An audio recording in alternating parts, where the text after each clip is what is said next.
This is the Functional Rehab Podcast with your host, Dr. Ashley Mack. So let's talk about menopause. I'm a biological man. I can't go through it. I learned a little bit about menopause when I was in school, but that was the extent. And I know that a fair amount of the patients that I work with are going through this stage in life. And I have an idea of what's going on, but I don't know as much. So I thought today's guest would be extremely appropriate because she's an expert in this stage of life, and she actually cares for other women who are going through this process. So today I have Dr. Susan Baumgaertel, physician and menopause expert. Dr. Baumgaertel, so good to see you, and thank you so much for being on today's episode. Well, thank you for having me. It's just a pleasure to be here.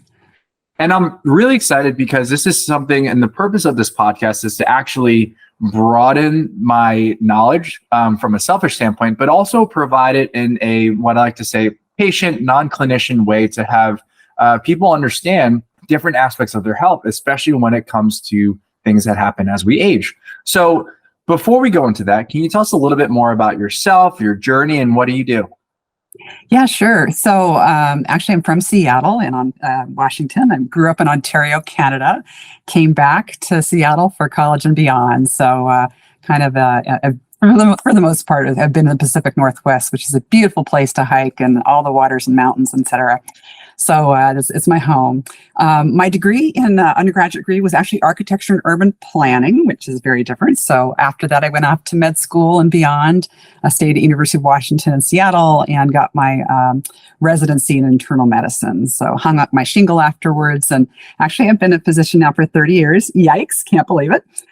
Practiced internal medicine, hospital, inpatient, outpatient, but predominantly primary care. And about 2.5 years ago, pivoted. That wonderful word. I think a lot of people pivoted in the pandemic with their careers, and started my own business called My MD Advocate. And so what I do now is I'm still a physician, but I serve as a kind of a medical consultant, helping people bridge gaps and kind of navigate systems. And really, I'm really their advocate in terms of helping them with their health and their medical issues. I also support my colleagues. So it's a really nice kind of triad to create. During this time, actually, I was always juggling many balls. I had a program that I developed called Menu for Change, which lasted for 7 years. In my head, it was probably 12. And it was a weight management wellness program for men and women, mostly women. But I hired quite a lot of folks to support my practice, including naturopathic docs, nutritionists, registered dietitians, acupuncturists, exercise physiologists, psychologists, you name it. We had I had this exercise class where I would have people teach yoga and core, another person do Tai Chi. We had walking groups, we had support groups. Really, it was a glorious way to look at all this different kind of focus. And so people came in thinking about weight management, but really it morphed into more of a wellness journey. And so this was kind of the platform on which I started my kind of thinking about how to help women with their menopause transitions. So of course, I started a website, Menopause Menu, and then from that, eventually wrote a book, The Menopause Menu. How original, same title. But it's just been a treat to kind of step back and look at all the different ways we can support women in this journey. Wow, that's absolutely brilliant. I really appreciate all the work that you put in, but being able to realize, okay, here you have this amazing, fantastic platform, this center that you had. And then as you helped more and more women be able to say, okay, this is something that we can share. And I'm excited because we'll talk a little bit more about the book because that's a large part of what today's subject is going to be. So let's talk about menopause itself. So there's so many changes during menopause. I also think that what I know for myself is that I know it's a stage in life, but can you tell us a little bit more about what menopause is? And then the second part of that question is, what are the 3 most common changes that women see during this time? Yeah, so I think it's always important to start with some definitions because some people get a little stumped on that. So when you think of pre means before, like premature. So premenopause is all the years before. So you could be 10 years old, you're premenopause. Peri means around. So like think about perimeter. So perimenopause means around the time of menopause. And typically we think of that perhaps in the, early 40s, mid 40s and so forth. And then menopause, if a woman who still has a uterus and who's having menstrual periods, menopause basically means 12 months without a period. Now, of course, you notice I'm not talking about surgical menopause, people who had their uterus removed or surgery for illness, perhaps even cancer. So, but truly 12 months without a period, that's the textbook definition of natural menopause. And then post means after. Postmenopause is all the years afterwards. And so this is often where people get a little hung up, like, well, I'm 65, I'm done with that. Like, actually, no, you're postmenopause. You could be 99, you're still postmenopause.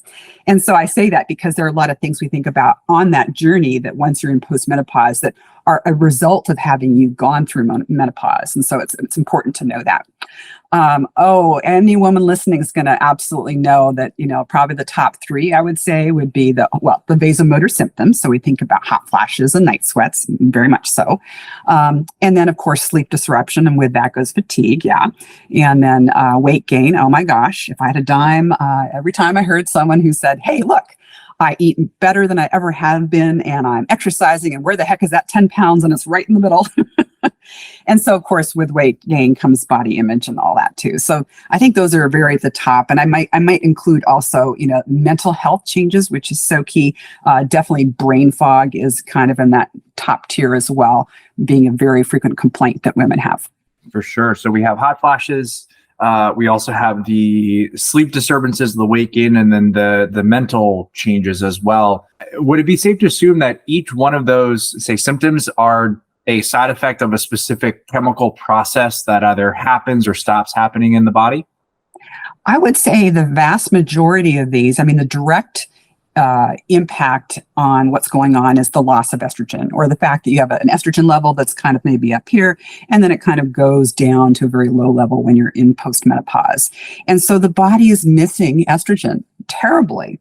And so women who are actually, for instance, on hormone therapy, will be able to kind of counteract some of these symptoms or these signs that are plaguing them if they cannot find another way to kind of manage them. So it's almost one for one, the fact that your estrogen levels declining. And I say that just for kind of the biomechanics of things. But when you think about what's happening in midlife, so often a woman in her, late 40s, early 50s, even if you just don't even think about the estrogen part of that equation, there's a lot of other things that are happening in life. So we're just aging. So men age too, So when you're in your late 40s, early 50s, you're different than when you're in your 20s.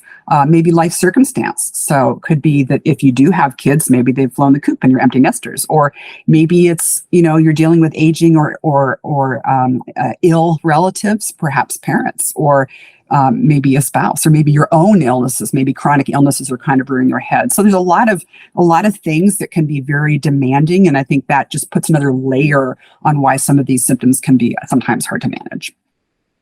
Yeah, it seems as kind of like a perfect storm of everything. And so storms in essence aren't bad. It's just a scenario where there's just like a whole bunch of stuff that happens all at once. So I really appreciate you sharing that, because I think, and this is what I often see, not in the menopause side, but from in orthopedics, pain management, is the fact that a lot of pain that the patients that I work with are experiencing, it's not just the actual physical pain that they're dealing with. Like, okay, yes, they do have a bad back because they lifted their kid wrong, but it's also, we look at it, okay, they're undersleeping, they're worried because of their job, and they're having to care for their sick parent. So it ends up just being a multitude of factors that can actually compound and present itself in a much more intense way in pain management. And then also, I could assume that, especially during the time of menopause, is like everything is happening at the same time as well. So those are the three, those were the couple of the common symptoms due to the pretty much significant drop in estrogen. As I was getting prepared for this episode, I was thinking, okay, well, what are some of the uncommon things or changes that happen that not too many people are aware of that happens during menopause? I would say the word common would depend on the individual. So it could be that things I talk about in a moment are like the first things that happen to people. But in general, the ones I talked about already are kind of common. I would say body tissue changes. So you think about the musculoskeletal system, skin, hair, thinking about vaginal dryness or the whole urinary tract system. It's not that those are uncommon. Perhaps in a way they're less commonly mentioned, perhaps because women might be more embarrassed or like, gosh, I don't want to bring that up. Or maybe they think that there's something else going on.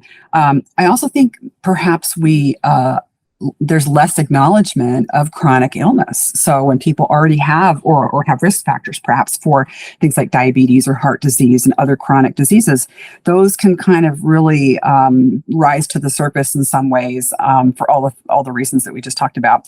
And then I also think about cancer. Not that going through menopause will suddenly up your risk for cancers, but again, it tracks back to what is the era, what's the age frame, and if you're in your late 40s, early 50s, there are more cancers, especially nowadays, that we've learned that you really have to be more attentive to in terms of screening and prevention. Certainly colon cancer comes to mind, absolutely breast cancer comes to mind, and lifelong risk for melanoma or other skin cancers based on your sun exposure and a whole host of other things. So it's not like the act of going through menopause suddenly makes you have more cancer, but it's a kind of a time frame where you have to be aware of it. And that's why I always tell everyone to go get their annual checkups with their physician.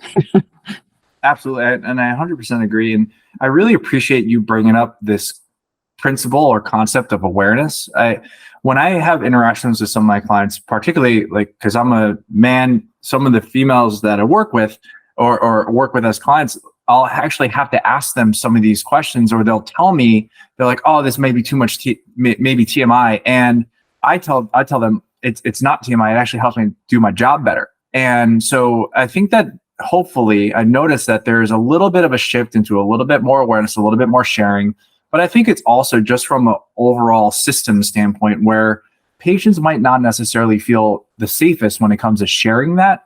And especially when navigating a 15-minute visit. And this is a question that I didn't send to you before, but because you practice healthcare, I'm so intrigued as what's the best way for patients to actually navigate that where they have information that they think is important, which for sure is definitely important. How can we break down those barriers and maximize that 15-20-minute visit?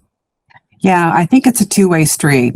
First of all, on the physician side, I think people need to do a little more listening. So many folks are into box checking and I'm not saying that there's anything wrong with my colleagues. I have some amazing colleagues, but they're in pressure cooker, positions often in a larger organization. They have to meet a certain volume. They have to produce a certain, kind of production goal. And so it becomes really hard if they have 25, 30 people on their schedule. Not everyone gets an hour. That's just not impossible.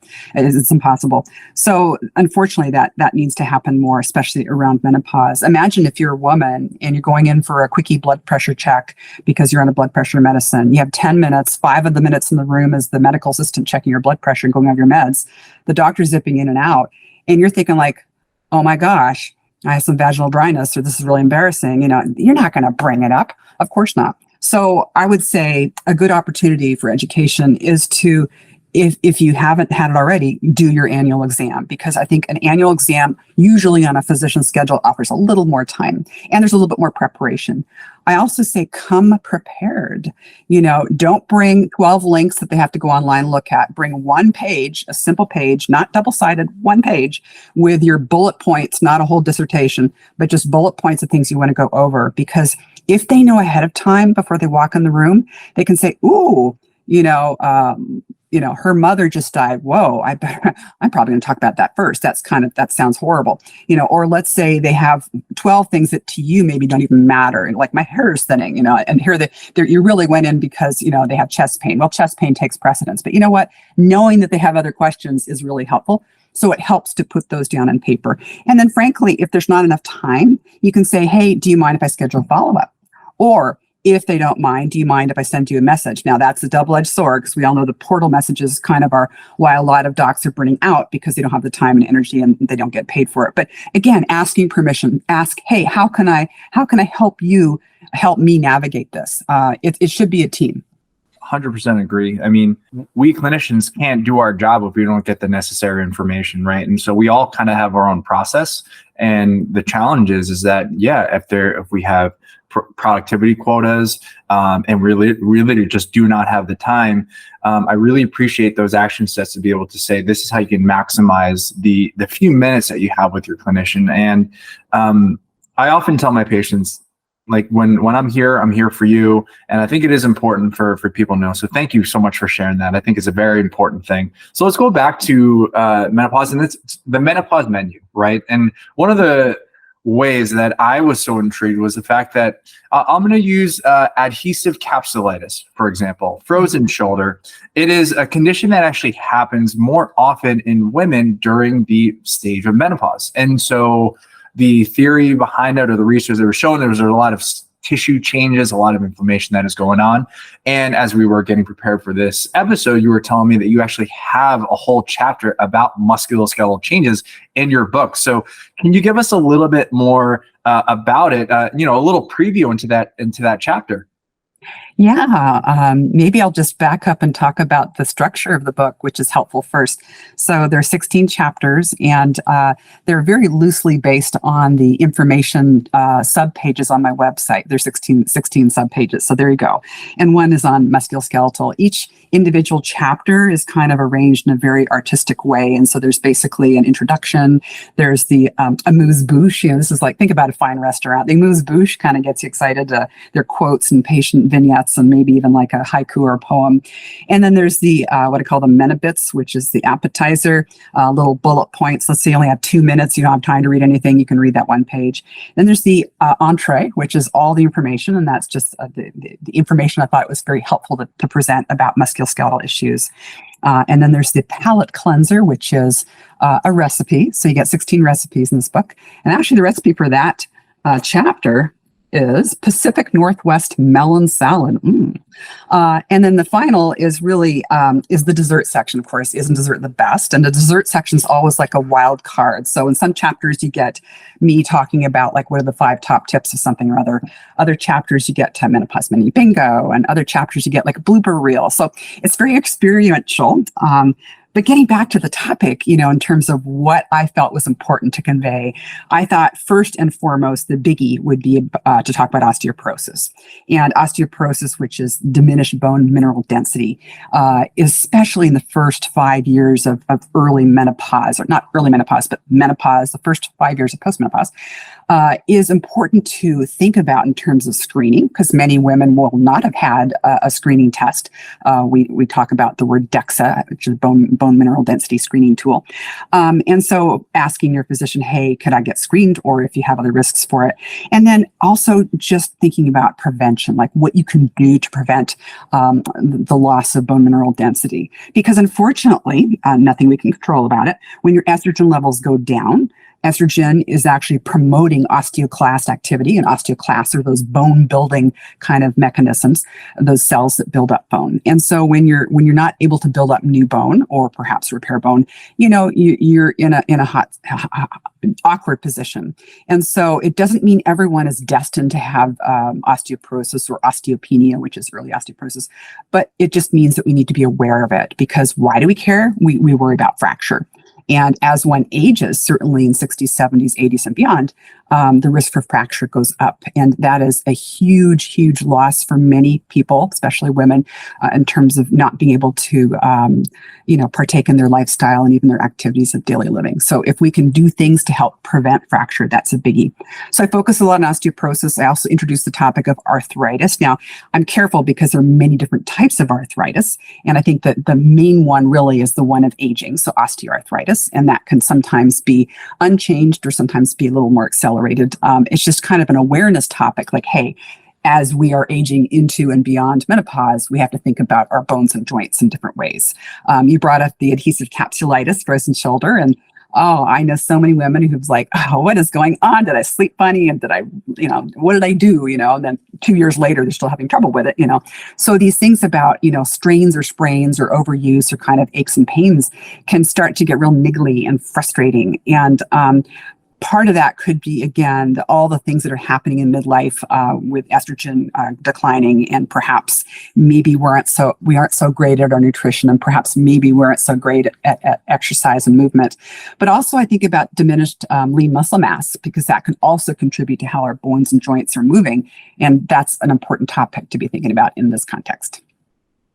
Absolutely. Yeah, these are all very important pieces. I'm so glad you brought that up. I've actually worked with a fair amount of women in the osteoporotic stage, and it was looking at the hormones. And I know that as a physical therapist, and also even just helping women get stronger, one of the best ways that we can actually help improve bone density is actually by resistance training, by being able to exercise, but also challenge the bone. And I often like to say, bones like to grow if provided the right conditions, right? So obviously they need the necessary ingredients to grow bone, but then there also needs to be conditions. And so my job as a physical therapist, what I would often do would be, the number one exercise that I would recommend would be walking. Walking is actually one of the greatest things, because you're actually putting all your body weight through. And so bone listeners, they like to get compressed. They like to be compressed, and they like to get stressed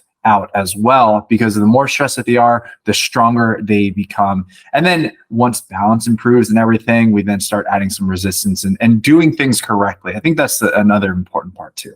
Yeah, no, that's so true. A lot of people are, a question that I'll frequently ask is like, oh, should I lift weights? Like, well, let's talk about what that means. First of all, you don't have to be a power lifter, for God's sake. No, you don't have to be. The idea of weight lifting, like, I'm lifting a weight right now. It happens to be my phone. It's very light, but I'm lifting it, So we think about what it means to move the body.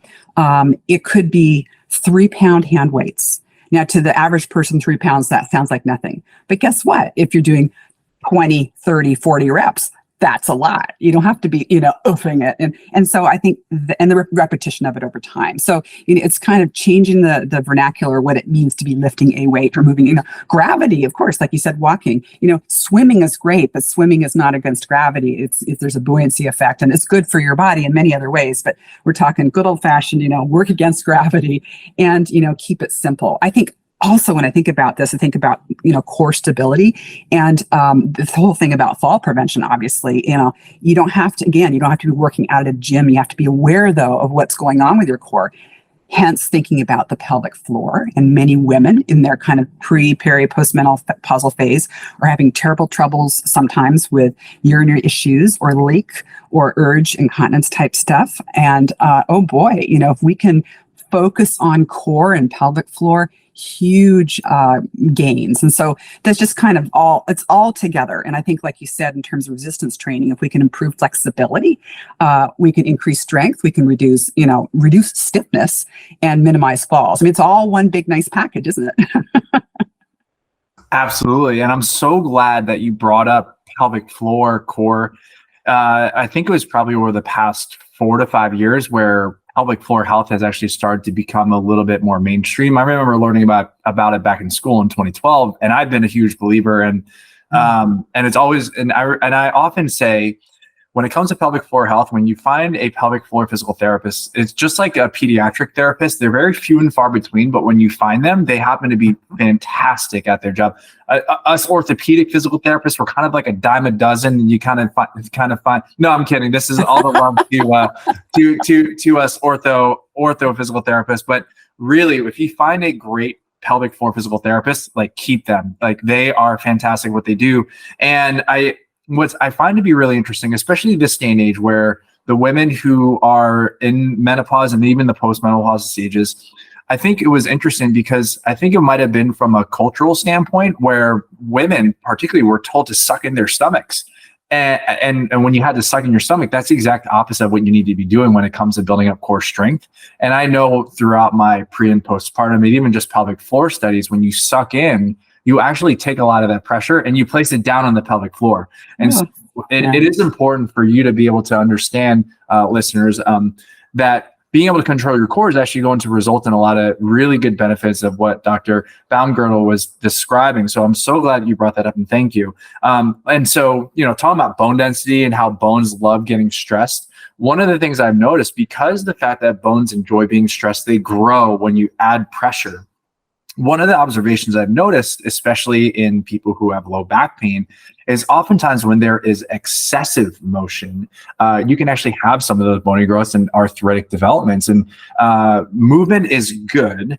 Ideally, all of our joints are moving like hinges. So listeners, I want you to look at, like, imagine like a door hinge, and they should be kind of moving within. And that type of motion is totally fine. A challenge is what we call shear force. And so shear force is actually like, listen, if you can envision putting make a fist in each hand and putting them together and then sliding your hands up and down. And that is what I call shear force. And that's where a lot of trauma and disruption can happen. And, we have arthritic changes, which can cause swelling, but also it can impact how our bodies move. It's like, imagine just having like a really rusty door hinge, how different that door will move as compared to a newly greased one. So it's really, really, really important. So we have that. And then we were talking about the age-related muscle loss, right? Which the medical term is age-related sarcopenia, which, so we have all these pieces. Now, we live in a day of information, and, some of the listeners are probably like, yeah, I know that's what's going on. So the women who are going through menopause right now, or in the postmenopausal stages, is this something where we should just like, all right, it's just like a normal process of aging, like we should just kind of accept it? And I think we answered a little bit. It's like resistance training is really important. Getting core strength is important as well. What are some other action steps that women should take to actually really mitigate some of these changes? Yeah, I think a lot of this really falls under the umbrella of lifestyle changes and behavioral change. And this is not a podcast to talk about hormones, but obviously hormones for some women for certain indications are essential. And I've met women who say, like, yeah, pry my cold dead hands off of those. In other words, they're going to be on them for life. Joking aside, truly there are things that are non-hormonal that can really be of value. And, some of this almost sounds like too easy to talk about because it is the big picture stuff. So when you think about what is maybe harmful to some of the body processes in this time, well, alcohol, caffeine, dehydration, like who doesn't enjoy a glass of wine unless you're a teetotaler? Who doesn't enjoy a cup of coffee? Well, I'm in Seattle, so oh my God, and about a third of us or more are running around dehydrated every single day and don't realize it. So those are things that you don't really pay much attention to. They're not the big sexy topics, but they're really key to managing some of this. And then if you go back even further, a bigger picture, you think about, well, what is good nutrition? I think, and I hate the word diet, it's a four-letter word. I never promote any diet. But if we think about what is nourishing to the body, now nourishing could mean what tastes good, what makes you feel good, what is delicious and smells good, visual, but then also what is nourishing your body's cellular mechanisms, the organs, helping your liver and helping your all these things. Well, there's tons of data about every diet, but I would say if you wanted to make changes that are helpful in this regard, you don't have to suddenly become only plant-based, but if you look towards more plant-based nutrition, doesn't mean you can only just have the Mediterranean diet, but things that have kind of a similar look and feel can be useful as well. So I never said the word anti-inflammatory, but some of these will have kind of anti-inflammatory components, and that can be very good for some of these things we talked about. And then, the movement, of course, we talked about that a little bit, but oh boy, circling back to sleep, everything goes to hell in a handbasket if you don't get good sleep, if you're not rested, and because we all know it affects everything we do. It affects our decisions, our mood, our attitude, our ability to even exercise safely, even to think, perform our jobs, have fun, not have fun. So if we're not getting not just quantity, but quality sleep, and I would always aim for quality before you aim for quantity, then all this goes out the window. And so that, of course, is very inherent in stress management. So if I'm going to put a big bow over all of this, it's going to be thinking about how you work on stress management. Now, all of these are lofty topics that are easily, could talk for an hour about them. But I think it's important for women who are going through menopause to not just say, well, I know about that. Like, well, you may have experienced or have been thinking about this before, but now in this phase of your life, it's a time to reflect on it again and perhaps do things a little differently or challenge yourself to maybe incorporate more of this in your day-to-day.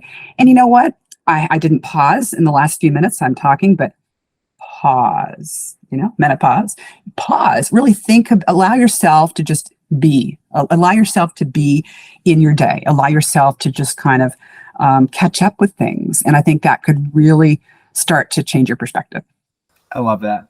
Dr. Baumgaertel, really, I think like that overall theme of what you were explaining, I think, I know as a society, we're very much like an all or nothing type of deal. It's like, I'm either going to do it or I'm either not.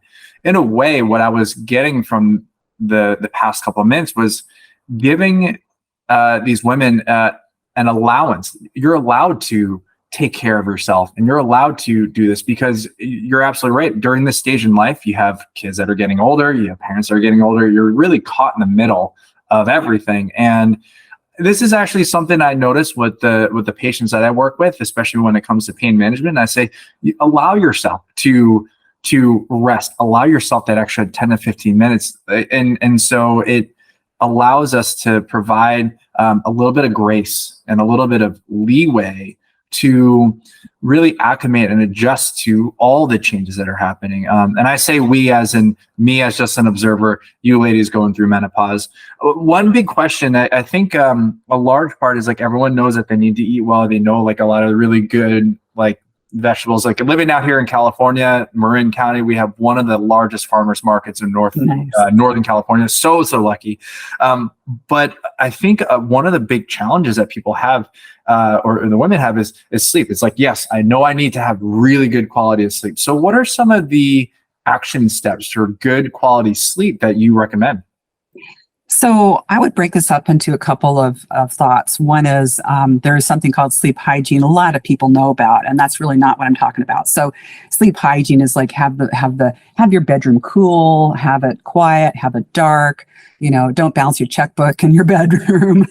Don't watch TV in your bedroom. Get rid of screens and minimize pre-bedtime screen use. That's kind of to the side. So what I think about, there are three different aspects of sleep that's challenging. One is some women can't fall asleep. The other is someone falls asleep, but then they wake up in the middle of the night. That's not good. Maybe their head's spinning and they're thinking about everything. Or the third is waking up too early. You feel like you're not ready to get out of bed yet. And so that can be, those are three different separate issues. Cognitive behavioral therapy for insomnia can be very helpful for the first one, but not the second one. So there are different tools you can use. But when I think about women who have a hard time falling asleep, I kind of get misty-eyed and think about like when my daughter many, many years ago was little, like what do we as a parent do for a child when it's bedtime? Well, they have their bath. Maybe they had a little snack or a cup of milk. Maybe they have cuddle time. Maybe we're reading to them, or there's a story time, and then it's lights out and we cuddle and hug again. There's a nice little routine. Well, gosh darn it, we don't do that with ourselves very often in the adult world, do we? So have a routine. There's an example I have in my book where I said, often people, let's say they're on a road trip and they are, maybe they're still on the freeway, but they're 20 minutes away from home. They've been driving for hours. They pass a certain landmark on the highway. It could be a McDonald's, for God's sake, or it could be a mountain. It could be something, a sign. And they think in their minds, they go, oh, in 20 minutes, unless there's an accident, we will be home. Yay. Well, if you did the same thing every night, and you thought maybe like 30 minutes before you go to bed, you're going to start your routine. So guess what? You're teaching your brain, oh yeah, 30 minutes from now, I'm going to be going to bed. So I'm going to start to, shut down and calm down. And so there are lots of different things you can do. But that's one way to kind of, get yourself in the groove and do a better job at falling asleep. Waking up in the middle of the night, that's a second one. That's a toughie because did you wake up because you have to pee?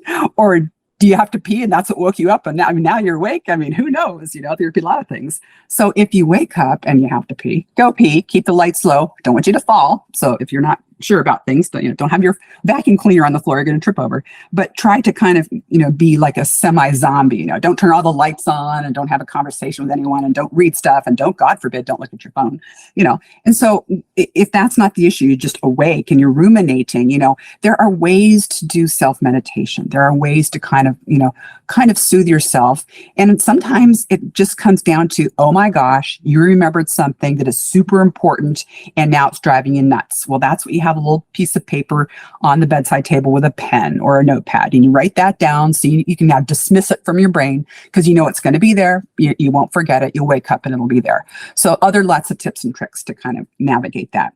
The third thing is waking up in the early morning. And I hear this a lot from older patients of mine. And they say, oh, I wake up at 4:30 or 5. And like, I can't go back to sleep. Well, guess what my next question is? My next question is, well, when do you go to bed? Well, I go to bed at 9. It's like, okay, I'm doing the math. It's like, wow, so you're having like 7, 8.5 hours. Like, damn, you're getting more sleep than I am. And so truthfully, I think like, well, you know what? If you are alert and you're not exhausted, like, oh my God, I can't even open my eyes, get up and start your day. Now, be careful. You don't want to nap in the middle of the day because that'll screw everything up. But that's just one example of kind of how to look at the different ways of techniques that can help you navigate better sleep.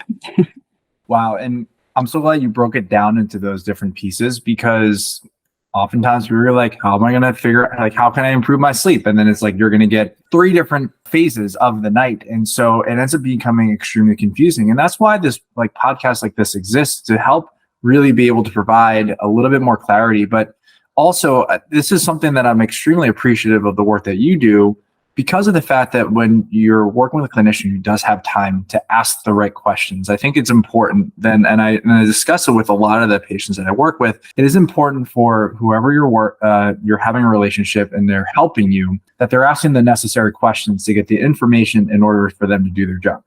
And we often can't do that if we're rushed, we're overwhelmed, or overwhelmed with just so many things that are happening. So it goes back into what we said probably about 20 minutes ago, of you saying, okay, when you're going in, come in with either like a sheet or like a really focused story.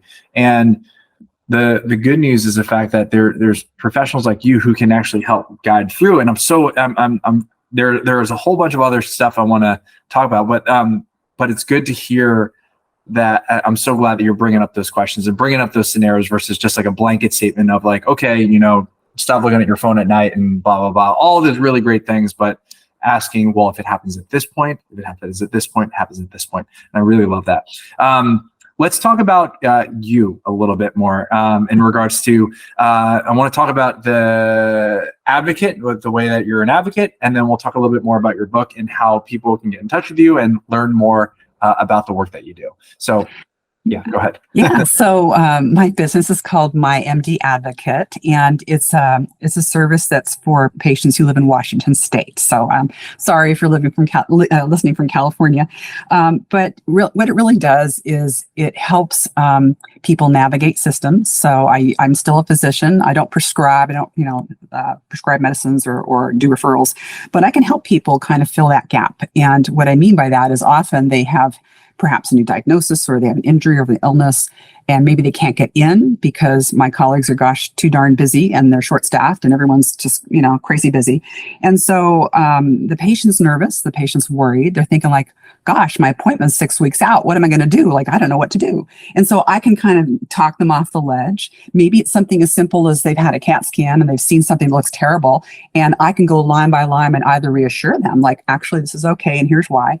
Or I can see that there is something that's pretty serious, and maybe I can give them ways to get in sooner, or how to ask for help sooner, because sometimes the staff, frankly, who are working on behalf of the doctor, they don't quite know, perhaps maybe it is rather urgent. All they know is someone wants to be seen.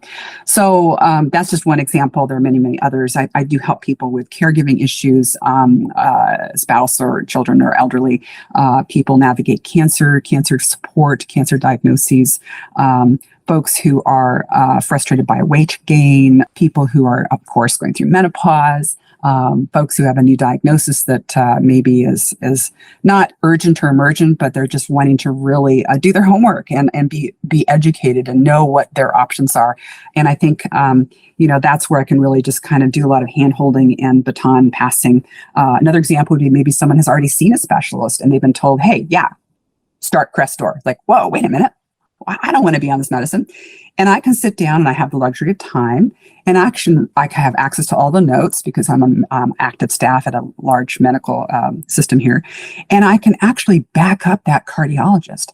I can say to the patient, here's why they prescribed this for you. They may not have had time to talk about all the details, but here's all the reasons why you really need to think about this carefully. And I agree with them. And here's what I would do to think about following up. And so I'm actually supporting both sides of it.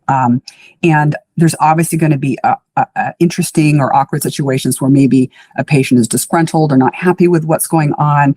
I'm walking that line very carefully because I'm very respectful of my colleagues. But it's like any situation. Let's say you see a doc and you think you might need a knee replacement. A lot of people interview 3 different orthopedic surgeons before they settle on one.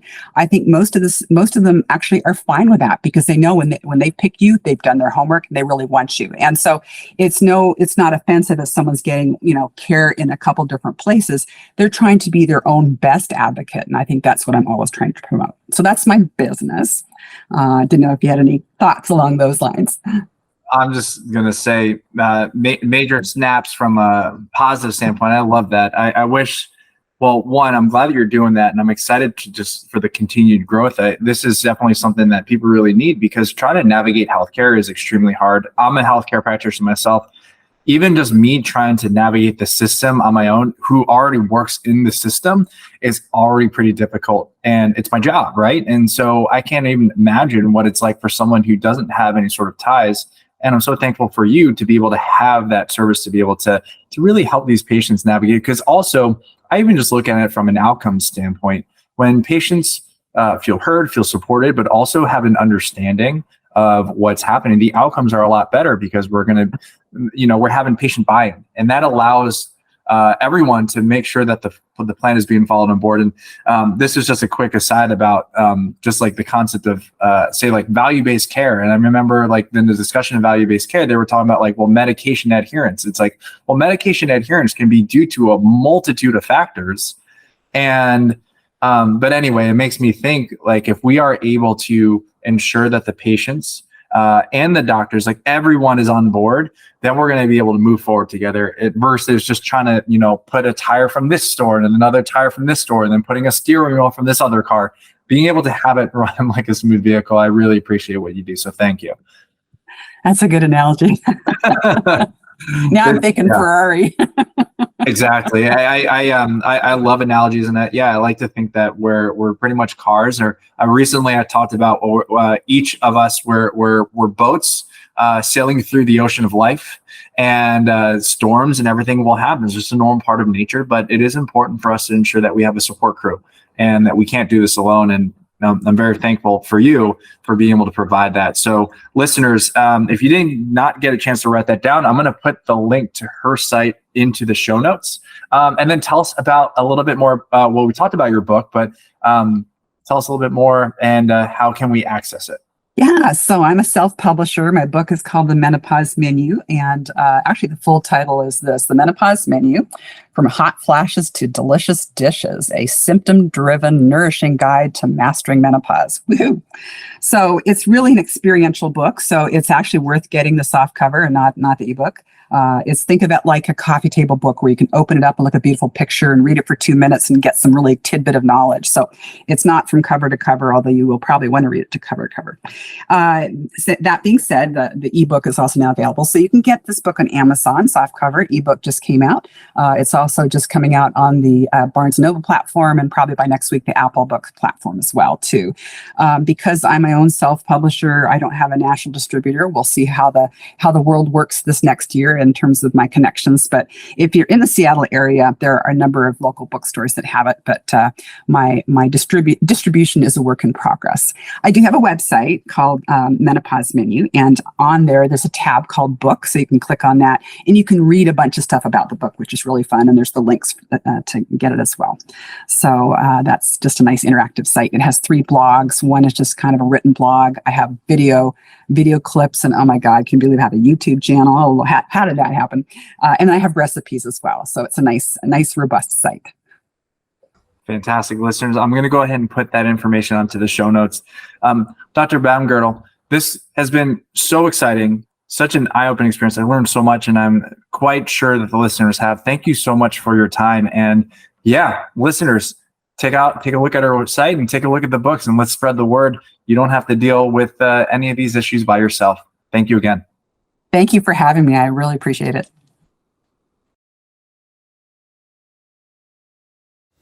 No patient-therapist relationship is formed by listening to this podcast. We are not providing medical advice, and all information should be confirmed by a medical provider.